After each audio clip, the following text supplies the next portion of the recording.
Zone 8, please. Yes, Mr. Buffett, good morning. My name is Ed Wolzak from New York. I'm a student and admirer of your investment philosophy. I have a question. In determining a company's intrinsic value, you seem to write or indicate that you project out a company's owner earnings for a number of years and then discount that back by prevailing rates. My question is, how much of a premium, if any, to prevailing risk-free rates do you demand when you discount back the owner earnings of a company? Or stated differently, for example, today with long rates at about 7%, if you did the same exercise with Coca-Cola, at what rate of interest would you discount back their owner earnings? Yeah, we get asked that question a lot, and we've answered it to some extent in past annual reports about what discount rate to use. We basically think in terms of the long-term government rate, and there may be times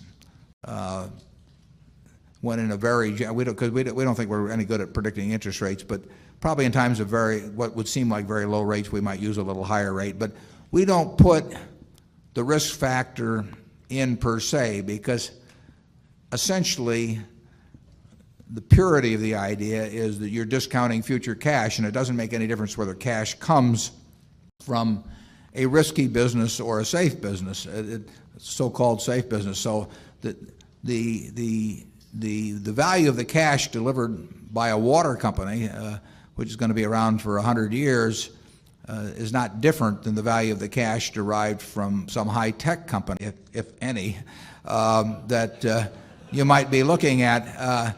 It may be harder for you to make the estimate, and you may therefore want a bigger discount when you get all through with the calculation. But up to the point where you decide what you're willing to pay, you may decide you can't estimate it at all. I mean, that's what happens with us, with most companies. But we believe in using a government bond type interest rate. We believe in trying to stick with businesses where we think we can see the future reasonably well. You never see it perfectly, obviously, but where we think we have a reasonable handle on it. And we would differentiate to some extent. We don't want to go below a certain threshold of understanding, so we want to stick with businesses we think we understand quite well and not try to have the whole panoply with all different kinds of risk rates, because frankly we think that'd just be playing games with numbers. I mean, I don't think you can stick numbers on a highly speculative business where the whole industry is going to change in 5 years and have them mean anything when you get through. If you say I'm going to stick an extra 6% in on the interest rate to allow for the fact, I tend to think that's kind of nonsense. I mean, it may look mathematical, but it's mathematical gibberish in my view. You better just stick with businesses that you can understand, use the government bond rate, and when you can buy them something you understand well at a significant discount, then you should start getting excited. Charlie?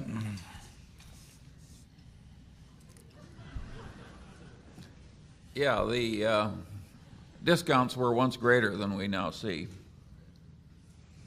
That's all you're going to get, folks.